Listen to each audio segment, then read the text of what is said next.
മരിച്ച രാത്രിയിൽ അന്തരീക്ഷം ചുടലക്കളം പോലെയാണ് അനുഭവപ്പെടുന്നത്.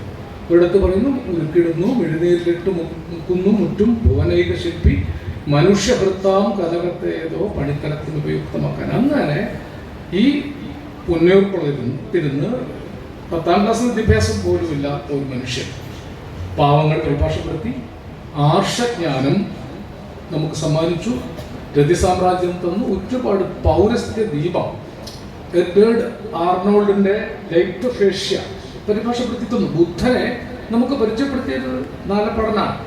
അതൊരു അത്ഭുതകരമായ നിയോഗമാണ്. ഒരു തിയോസഫിസ്റ്റ് ആയിരുന്നു വാസ്തവത്തിൽ, ആത്മീയത ഉണ്ടായിരുന്നു. ഗാന്ധിയൊക്കെ പ്രതിനിധാനം ചെയ്ത, അത് അനി ബെസന്റ് തൊട്ട് തുടങ്ങിയ ഒരു തിയോസഫിസ്റ്റ് കാഴ്ചപ്പാട്. എല്ലാ മതങ്ങളുടെ ആത്മീയതയും മനുഷ്യാത്മീയതയാക്കി മാറ്റുന്ന ഒരു വലിയ പ്രവർത്തനം. അത് മനുഷ്യാത്മീയത എന്നൊരു വാക്ക് ചിലപ്പോൾ പുതിയതാണ്. എല്ലാ മതങ്ങളുടെ ആത്മീയതയും മതാതീതവും ദൈവാതീതവുമായ ഒരു മനുഷ്യാത്മീയതയാക്കി മാറ്റുന്ന അസാധാരണമായ ദാർശനികവും കാവ്യാത്മകവുമായ ഒരു ജോലി ലളിതമായും ദൃഢമായും ഇച്ഛാബലത്തോടെയും അനുഷ്ഠിച്ച യുഗസ്രഷ്ടാവായ കവിയും ചിന്തകനും തത്വജ്ഞാനിയും വിവർത്തകനും ഒക്കെ ആയിരുന്നു.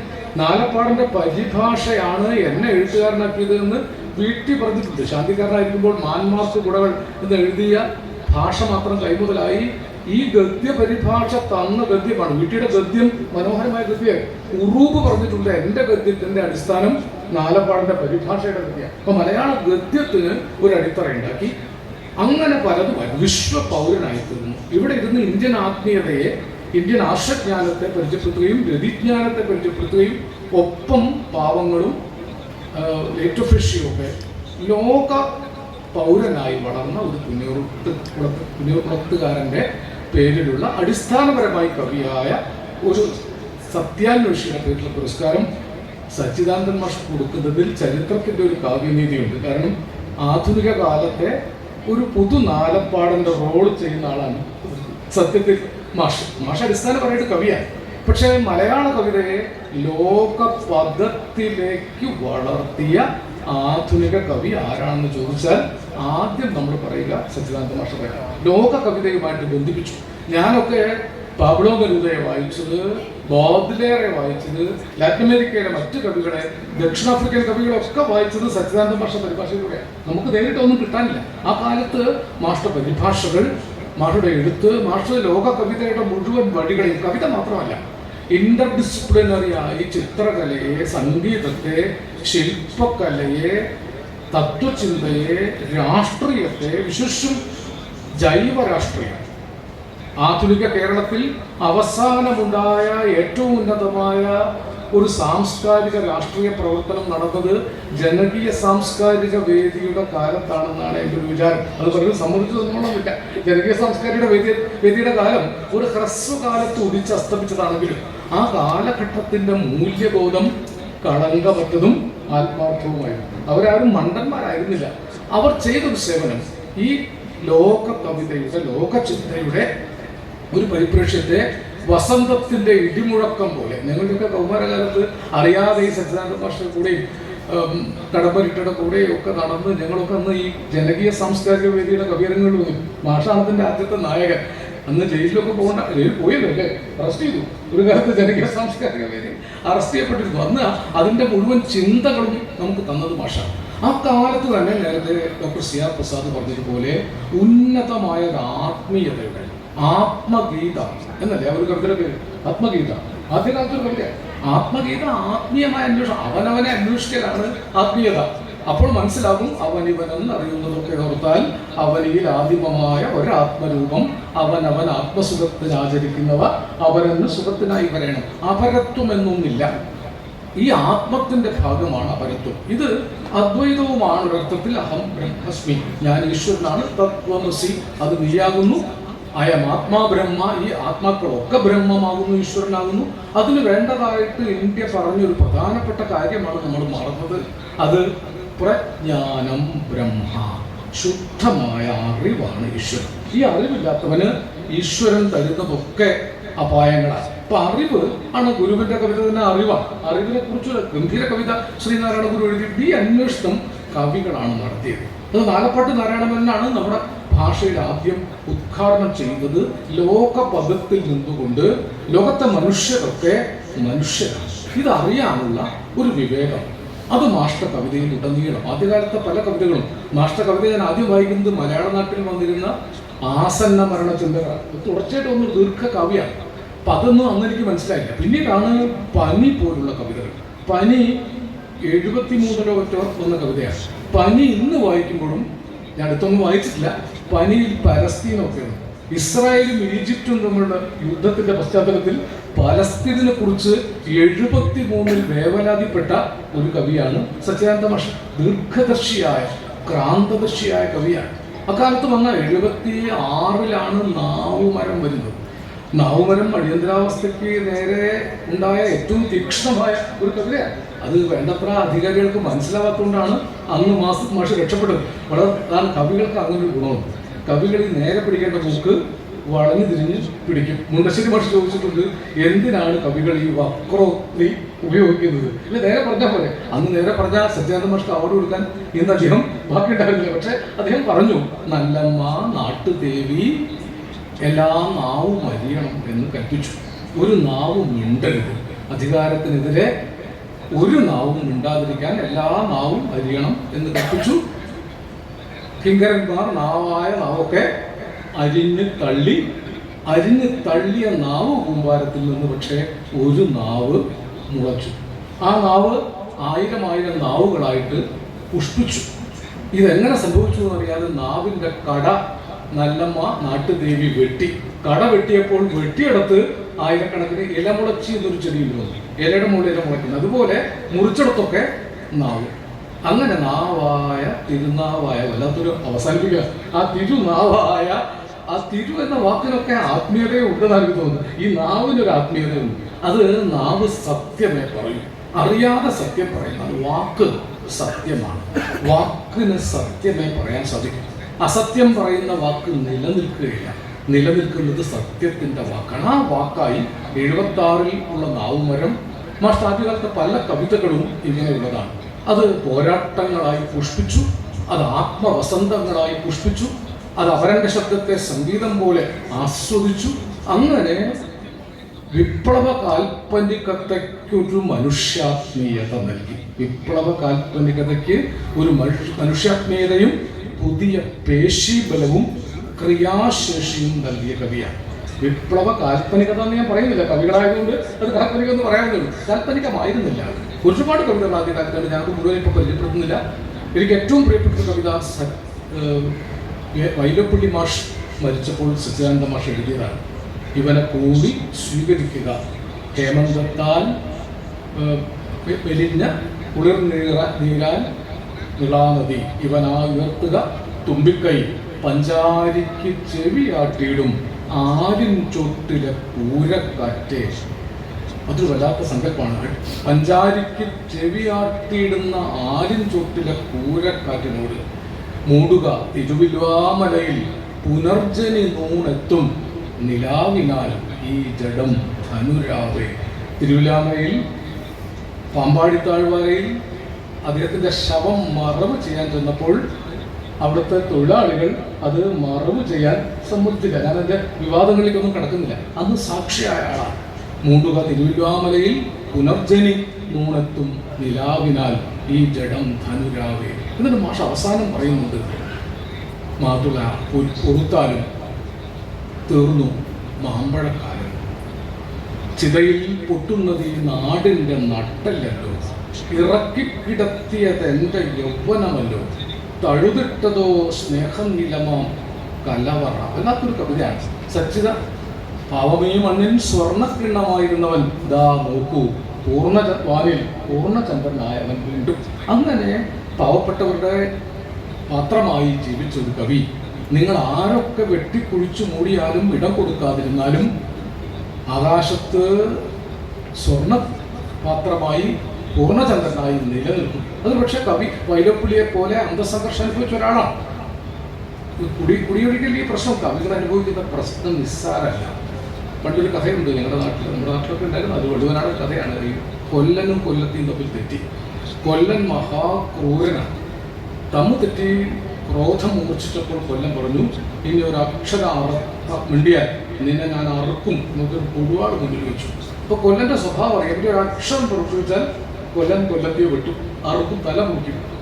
അങ്ങനെ മിണ്ടാതിരിക്കുമ്പോൾ ഈ അന്ന് ഉല ഇങ്ങനെ തിരിക്കുക, ഉല തിരിച്ചുകൊണ്ടിരിക്കുക. അന്ന് കൗബീനമാണല്ലോ വസ്ത്രം. കൗബീനത്തിൻ്റെ വാല് ഈ ഉലയുടെ അറ്റത്ത് പോയി ഉലയുടെ മുകളിൽ കൗബീനത്തിൻ്റെ മുകളിൽ തീ പിടിച്ചു. അത് മിണ്ടിയില്ലെങ്കിൽ ഇയാൾ തീ പിടിച്ച് ചത്തുപോകും. മിണ്ടിയാൽ അക്ഷരം മിണ്ടിയാൽ അർത്ഥം ചെയ്യും. അപ്പോൾ ആത്മഗാനമായിട്ട് ഇവിടെയൊക്കെ പണ്ട് ചൊല്ലുന്നു, കുട്ടിവെള്ളത്തിൻ്റെ കോണത്തിൻ്റെ അരുമ തീ പിടിച്ചേന്ന് പോലും ഒരു പാട്ടായിട്ട് കുട്ടിവെള്ളത്തിൻ്റെ കോണത്തിൻ്റെ അരുമ തീ പിടിച്ച് അത് കേട്ട് സത്യം തിരിച്ചറിയുകയും ആ പ്രശ്നം പരിഹരിക്കുകയും ചെയ്യുമ്പോൾ കവികൾക്ക് അങ്ങനെ പറയാൻ പറ്റും. ചിലർ കൊന്നതിനെ വിമർശിച്ച് കവിത എഴുതിയാൽ കൊന്നവർക്ക് എതിർപ്പാവും, കൊല്ലപ്പെട്ടവരുടെ പാർട്ടിക്കാർക്ക് സമ്മതവും. അതപ്പോഴത്തെ ഒരു പ്രശ്നം. ഹിംസയാണെങ്കിൽ പോലും അത് പണ്ട് ആദ്യ കവി വരെ അനുഭവിച്ചതാണ്. കാട്ടാളനായിരുന്ന കാലത്ത് ഇണപ്പക്ഷികൾ ഒന്നിനെ അമ്പെയ്ത് വീഴ്ത്തിയെങ്കിൽ മറ്റേ കാട്ടാളൻ പറയുമായിരുന്നു അടുത്ത കിളിയെ ഞാനും അമ്പെയ്യാമെന്നാണ്. കാട്ടാളൻ കവിയായപ്പോൾ മാ നിഷാദ പ്രതിഷ്ഠാമഗമ ശാശ്വതി സമാ യത് ക്രൗഞ്ച മിഥുനാദേകം അവധി കാമമോഹിതം എന്ന് ഉച്ചരിച്ചു പോവുകയാണ്. അപ്പൊ കാട്ടാളത്വമല്ല മനുഷ്യത്വം, കവിത്വമാണ് മനുഷ്യത്വം. പ്രകൃതിയിൽ ബലമുള്ള ജീവികൾ ബലമില്ലാത്തതിനെ പിടിച്ചു തിന്നും. സംസ്കാരത്തിൽ ബലമുള്ളവർ ബലമില്ലാത്തവരെ സംരക്ഷിക്കേണ്ടതാണ്. ഇതൊരു വലിയ പ്രശ്നമാണ്. പ്രകൃതിയല്ല സംസ്കാരം. അപ്പൊ ഇത് മാഷ്ട കവിതകളിൽ ഉടനീളം ഒരിടത്ത് ഊർധ്വബാഹുവായി ഞാൻ നിൽക്കുന്നു. ഏത് കവിതയിലാന്ന് പറഞ്ഞത് അത് വ്യാസന്റെ തന്നെ അവസാനത്തെ ഊർധ്വബാഹു നിബന്ധനേഷ എന്ന് പറഞ്ഞ് രണ്ട് കൈകളും മുകളിലേക്ക് ഉയർത്തി ധർമ്മം എന്ന് വിലപിക്കുക. മാഷ്ട ഉടനീളമുള്ള കവിതകളിൽ എഴുത്തച്ഛൻ എഴുതുമ്പോൾ സംഭവിക്കുന്നത് എന്തെന്ന് ഞാൻ അറിയുന്നു. എഴുത്ത് അച്ഛനായി മാറുന്നു, അച്ഛൻ എഴുത്തായി. എഴുത്തച്ഛൻ എഴുതുമ്പോൾ എഴുത്ത് അച്ഛനാവുകയും അച്ഛൻ എഴുത്താവുകയും ചെയ്യുന്ന ഒരു പാരമ്പര്യനിഷ്ഠമായ വഴിയെ നവീനമാക്കിയ ഏറ്റവും അപ്ഡേറ്റായ കവിയാണ്. ഏറ്റവും പുതിയ വിഷയങ്ങളെയും മാഷ് എഴുതും. ഇപ്പൊ കഴിഞ്ഞ ആഴ്ചയിലോ കഴിഞ്ഞ ആഴ്ചയിലോ വായിച്ച കവിത വെച്ചിട്ട് മാഷ പഴയ കവിത വായിച്ചാൽ അതിൽ എത്രയോ ബഹുദൂരം മുന്നിലാണ് മാഷ്. സ്വയം തിരുത്തിക്കൊണ്ട് പ്രണയ ബുദ്ധനൊക്കെ പോലുള്ള കവിതകളിൽ ബുദ്ധൻ ഒരു സാന്നിധ്യമാണ്. നാലപ്പാടനിലും ബുദ്ധൻ ഒരു സാന്നിധ്യമായിരുന്നു. പ്രബുദ്ധരായ മനുഷ്യരാണ്. പ്രണയപ്രബുദ്ധനായ ഒരു ബുദ്ധനെ കുറിച്ചാണ് അതിൽ പറയുന്നുണ്ട്. അവസാനത്തെ പ്രണയ തീർത്ഥാടകരും പ്രബുദ്ധരാകുന്നതുവരെ ഞാനിവിടെ ഉണ്ടാകും. അങ്ങനെ ഒരു പ്രണയ ബുദ്ധൻ ഉണ്ട്. സമരബുദ്ധന്മാരുണ്ട്. ബുദ്ധന്റെ പല രൂപങ്ങൾ മാഷ കവിതകളിലുണ്ട്. ലോക കവിതയുടെ സ്വാധീനം പല രീതിയിൽ മാഷെ ലോകത്തെ മാത്രമല്ല ഇതര ഇന്ത്യൻ ഭാഷകളിലെ കവികളെ പരിചയപ്പെടുത്തുക, ഇതര ഇന്ത്യൻ ഭാഷകളിലെ കവികളെ നമുക്ക് പരിചയപ്പെടുത്തി തരിക, നമ്മുടെ കവിതകൾ അങ്ങോട്ട് പരിഭാഷപ്പെടുത്തുക. ഒരുപാട് ജോലി പരിഭാഷകളായിട്ട് മാഷ് ചെയ്തിട്ടുണ്ട്. കാവ്യ പഠനങ്ങളായിട്ട് മാഷ് എഴുതിയ ലേഖനങ്ങൾ സമാഹരിച്ചാൽ എനിക്ക് തോന്നുന്നു ഒരു 19 വോള്യം മതിയാവില്ല. അത്രയേറെ എഴുതിയിട്ടുണ്ട്, അത്രയേറെ ജോലി ചെയ്തു. നമ്മുടെ കവിതയെ നവീകരിക്കാനും കവിതയെ ലോക കവിതയ്ക്കൊപ്പം എത്തിക്കാനും വേണ്ടി നിരന്തരം ഉണർന്നിരിക്കുന്ന ഒരു കവി ബുദ്ധന്റെ പേരാണ് സച്ചിദാനന്ദൻ. കവി ബുദ്ധൻ എന്നൊരു വാക്ക് നല്ലതാണ്. അല്ലെ ഭാഷയെ ഒറ്റ വാക്കിൽ വിശേഷിപ്പിക്കാൻ പറഞ്ഞാൽ സമരം ചെയ്യുന്ന ഒരു കവി ബുദ്ധനാണ്. നിരന്തര സമരങ്ങളിലൂടെ അദ്ദേഹത്തിൻ്റെ ആത്മീയത ഉണ്ട്. ആ ആത്മീയത ആത്മജ്ഞാനമാണ്. ഏത് കവിയെ സംബന്ധിച്ചും അത് ഇന്ത്യൻ പാരമ്പര്യവുമാണ്. സാംഖ്യകാരനായ കപിലനും കണാദനും ഒക്കെ കവികളും അവരൊക്കെ ഋഷിമാരുമായി. കാമശാസ്ത്രം എഴുതിയ ആളെ വരെ നമ്മൾ ഋഷി എന്നാണ് വിളിച്ചത്. അപ്പോൾ ഋഷിത്വം ഇന്ത്യൻ സംസ്കൃതിയിൽ ആത്മീയതയും ഭൗതികതയും ചേർത്ത് പിണച്ചു കൊണ്ടുപോയ രണ്ടും ആവശ്യമായ അത് വളരെ സൂക്ഷ്മവും ദൃഢവുമായി കാൾ മാർക്സ് തന്നെ ഒരിടത്ത് പറയുന്നുണ്ട്. ഫിലോസഫിക്കൽ ആൻഡ് എക്കണോമിക് മാനുസ്ക്രിപ്റ്റ്സിൽ ഒരിടത്ത് ആകാശത്ത് പറക്കുന്ന പക്ഷി മനുഷ്യ ശരീരത്തിൻ്റെ ഭാഗമാണെന്നറിയാനുള്ള വർഗവിവേകം വേണം. ആകാശത്ത് പറക്കുന്ന പക്ഷി മനുഷ്യ ശരീരത്തിൻ്റെ ഭാഗമാണ് അറിയുന്നത് ഒരു കേവല ഭൗതിക ജ്ഞാനമല്ലല്ലോ. അതിന് നമ്മൾ സ്പിരിച്വൽ എന്ന് പറയണമെന്നില്ല. അതൊരു ആധിഭൗതികമായ ഒരു വിഷനാണ്. അതൊരു പ്രബുദ്ധതയുടെ വിഷനാണ്. മലയാള കവിതയിൽ ആ പ്രബുദ്ധത ഉടനീളം ഇടശ്ശേരിയെക്കുറിച്ച് അതിമനോഹരമായ ഒരു കവിതയുണ്ട്. പക്ഷേ അന്തി മഹാകാളൻ കുന്നിൻ ചുറ്റുവിലെ പൊന്തയിൽ അന്തികൾ മൂടുമ്പോൾ ഗന്ധർവൻ പനമേലേതോ രമ്പിളി വെള്ളിച്ചിലമ്പ് ഇലുക്കുന്നു. ഒരിടത്ത് പറയുന്നുണ്ട് മാവായി പൂക്കുന്നത് ആരാണ്, മഴയായി പെയ്തോ ഇടശ്ശേരി. ഒരിടത്ത് പറയുന്നു പുഴ രണ്ടായി തീർക്കും ഇടശ്ശേരി, വടി പാമ്പായി മാറ്റും ഇടശ്ശേരി. ആ മോശയുടെ വടി പാമ്പാക്കുന്ന വിദ്യയൊക്കെ ഇടശ്ശേരിയിൽ ആരോപിച്ച് ഇടശ്ശേരി എനിക്ക് ഏറ്റവും ഇഷ്ടപ്പെട്ട കവിതയാണ് ഇടശ്ശേരി. അത് ഇടത്ത് മാഷ് പറയുന്നുണ്ട്, കടകളിൽ നിന്ന് കടം കിട്ടാനായി ഞാൻ കളസവും കയറ്റി നടക്കുന്നു. ഒരു കവി എന്ന മനുഷ്യന്റെ ദുരന്തം വളരെ പ്രധാനം. കടകളിൽ നിന്ന് കടം കിട്ടാൻ വേണ്ടി കളസവും കയറ്റി നടക്കേണ്ടി വരുന്ന നിർഭാഗ്യവാനും ഹതാശനും അന്യഥാ നിരാശ്രയനുമായ ഒരു കവിയാണ് അപാരേ കാവ്യസംസാരേ കവിദേവ പ്രജാപതി. എഴുതുമ്പോൾ കവി മാത്രമാണ് രാജാവ്, കവി മാത്രമാണ് പ്രജാപതി. ആ അർത്ഥത്തിൽ ആധുനിക മലയാള കവിതയിലെ വറ്റാത്ത മഷിയും ക്ഷീണിക്കാത്ത മനീഷയും ആയി എന്നും ഉണർന്നിരിക്കുന്ന ഈ പ്രായത്തിൽ മാഷ് എഴുതുന്നുണ്ട്. ഇപ്പോഴും നിങ്ങൾ നോക്കിയാൽ അത്യന്തം ഈ വീട് മാറ്റം പോലുള്ള കവിതകളിൽ വീട് ഒരുപാട് സ്ഥലത്ത് വരുന്നുണ്ട്. മാഷ് ഒരുപാട് കവിതകളിൽ വീട് വന്നിട്ടുണ്ട്. ഒരു ഗൃഹസ്ഥനായ മനുഷ്യൻ അതിനകത്തുണ്ട്. ഈ വീട്ടിലിരിക്കുമ്പോൾ തന്നെ ലോകത്തെ അദ്ദേഹത്തിന് കാണാം. എവിടെയും എനിക്കൊരു വീടുണ്ട് എന്ന് ഓൻ എഴുതിയതുപോലെ എവിടെയും വീടുള്ള സാർവലൗകികനായ, മലയാളത്തിൽ അപൂർവമാണ്. സച്ചിദാനന്ദൻ മാഷ് ദീർഘകാലം ആയുസ്സോടുകൂടി ഇരിക്കണമേ എന്നാണ് എൻ്റെ ഒരു പ്രാർത്ഥന. ഒരു സംശയം വന്നാൽ ചോദിക്കാൻ ഇപ്പോൾ ഒരാളില്ല. ആരോട് ചോദിക്കും? എന്തെങ്കിലും ഞങ്ങളെ സംബന്ധിച്ച് നിങ്ങളാരും സർവജ്ഞരല്ലല്ലോ. പലരും ഉണ്ടായിരുന്നു. ഗോവിന്ദൻ ഉണ്ടായിരുന്നു, എം ഗോവിന്ദൻ്റെ അടുത്തായിരുന്നു പലപ്പോഴും സംശയം ചോദിക്കാൻ പോയി. ഗോവിന്ദൻ മരിച്ച് എല്ലാ മോദൻ ഉണ്ടായിരുന്നു. പല കാര്യങ്ങളിലും ലോക മാനവികതയെക്കുറിച്ച്, മാനവികത ഇല്ലാതാകുന്ന ഒരു കാലത്ത് ഈ മാനവികതയുടെ മാനവികത വറ്റിപ്പോകുന്നതിൻ്റെ ദുഃഖമാണ് കവികൾ അനുഭവിക്കുന്നത്. അങ്ങാടിയിൽ തോറ്റുപോയ ആളുകളാണ് സാമാന്യന കവികളൊക്കെ ആവുന്നത്. അങ്ങാടിയിൽ തോറ്റാൽ പിന്നെ നമ്മൾ പണ്ട് പഠിച്ചത് അങ്ങാടിയിൽ തോറ്റതിന് അമ്മയോട് എന്ന് കോപ്പി എഴുതി പഠിക്കുക. അങ്ങാടിയിൽ തോറ്റുപോവുകയും അമ്മയോട് കലഹിക്കാൻ പറ്റാതെയാവുകയും ചെയ്യുമ്പോഴാണ് ലോകത്തിനൊരു പ്രതിനിവൃത്തി ഉണ്ടാക്കാൻ വേണ്ടി കവിത എഴുതുന്നത്. അത് നടക്കുമെന്നാണ് എൻ്റെ പ്രതീക്ഷ.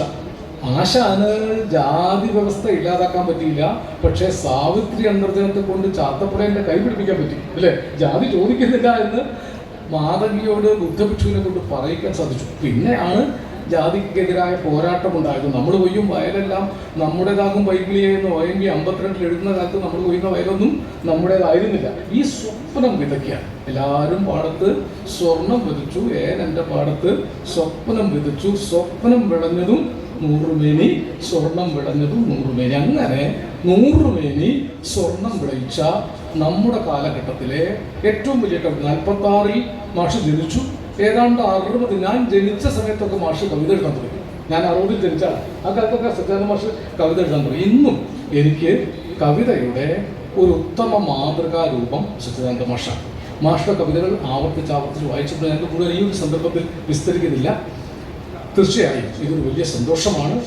സച്ചിദാനന്ദ മാഷ്ക്ക് ഈ പുരസ്കാരം തീർച്ചയായും ഈ പുന്നയൂർക്കുളത്ത് ഒരുപാട് ആളുകൾ, നാലപ്പാടിനെ പോലെ പുന്നയൂർക്കുളം ബാപ്പു എന്ന ഒരു മാപ്പിള മഹാകവി ഉണ്ടായ സ്ഥലം. പുന്നയൂർക്കുളത്ത് വലിയ പാരമ്പര്യങ്ങളുണ്ട്. ഒരു ധാര മാത്രമൊന്നുമല്ല, എല്ലാ ധാരകളും കെട്ടിപ്പടഞ്ഞതാണ്. ഒരു തിയോസഫിസ്റ്റ് എന്ന നിലയിൽ നാലപ്പാടൻ നമുക്ക് തന്ന സർവ്വമതങ്ങളുടെയും ആത്മീയത കുറുക്കിയെടുത്ത് മനുഷ്യന്റെ ആത്മീയതയോട് ചേർത്ത് ഉണ്ടാക്കിയ നൈതികതയുടെ പ്രകാശം ഈ പുരസ്കാരത്തിനുണ്ട്. മാഷ്ക്ക് വലിയ പുരസ്കാരങ്ങൾ കിട്ടിയതാണ്. ഇതൊരു ചെറിയ പുരസ്കാരമാണ്, പക്ഷെ ഇതിൻ്റെ പിന്നിൽ കുറേ നല്ല മനുഷ്യരുണ്ട്. ഇപ്പം അശോകേട്ടൻ ഇല്ലാഞ്ഞിട്ടും അശോകേട്ടൻ്റെ ഭാര്യയും മകളും ഇവരൊക്കെ പ്രവർത്തിക്കുന്നത് നാലപ്പാടിൻ്റെ സ്മരണ നിലനിർത്താൻ അവർക്കാവുന്നത് പോലെ ചെയ്യണമെന്നാണ്. നാലപ്പാടിനെ സ്വാധീനിച്ച ഒരു പ്രധാന കവി, ദേശീയ മഹാകവി ടാഗോറായിരുന്നു. ടാഗോറിൻ്റെ മിസ്റ്റിക് കാൽപ്പനിക കവിതയിലൂടെ കാണാം. സച്ചിദാനന്ദ മാഷ്ട കവിതയിലും മിസ്റ്റിസിസത്തിൻ്റെ ഒരു വികസിത രൂപമുണ്ട്. ആധുനികമായ ഒരു മിസ്റ്റിസിസം പല കവിതകളിലുണ്ട്. വേണ്ടത്ര വായിക്കപ്പെട്ടിട്ടില്ല എന്നേ. ഇപ്പം ഞാനൊരു രണ്ടുപേർക്കും ആദരം എന്ന നിലയിൽ എനിക്ക് ഏറ്റവും പ്രിയപ്പെട്ട ടാഗോറിൻ്റെ 2 ചെറിയ ഗീതങ്ങൾ ചൊല്ലിക്കൊണ്ട് എൻ്റെ പ്രസംഗം അവസാനിപ്പിക്കാം. സച്ചി മാഷ്ട പ്രസംഗം കേൾക്കാനാണ് ഞാൻ നിങ്ങൾക്ക് ഇരിക്കുന്നത്. CR പ്രസാദ് ആകട്ടെ വളരെ പണ്ഡിതോചിതമായി, വളരെ ആഴത്തിൽ, അദ്ദേഹം നല്ല കാവ്യനിരൂപകനുമാണ്, കഥാനിരൂപകനുമാണ്. മലയാള പഠന രംഗത്ത് വളരെ സംഭാവനകളുള്ള ആളാണ് CR പ്രസാദ്. അപ്പോൾ അദ്ദേഹം വളരെ പണ്ഡിതോചിതമായി സംസാരിച്ചു.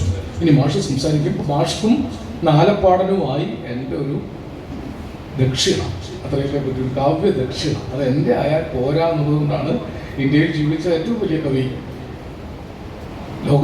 ലോകം മുഴുവൻ 2 ലോകമഹായുദ്ധങ്ങളിൽ വിറങ്ങലിച്ചു കിടന്നപ്പോൾ ഹിറ്റ്ലറുടെയും മുസോളിൻ്റെയും കോൺസെൻട്രേഷൻ ക്യാമ്പുകളിൽ 10,000-കണക്കിന് മനുഷ്യർ പിടഞ്ഞൊടുങ്ങിയപ്പോൾ നൊബൽ സമ്മാനം കിട്ടിയ ഇറ്റാലിയൻ എഴുത്തുകാരൻ ലിയോപോൾ തൻ്റെ ഡയറിയിൽ എഴുതുന്നുണ്ട്, യൂറോപ്പിൻ്റെ സൂര്യൻ എന്നേക്കുമായി അസ്തമിച്ചു. ഇനി പാശ്ചാത്യ നാടുകളിൽ സൂര്യോദയം ഉണ്ടാവുകയില്ല.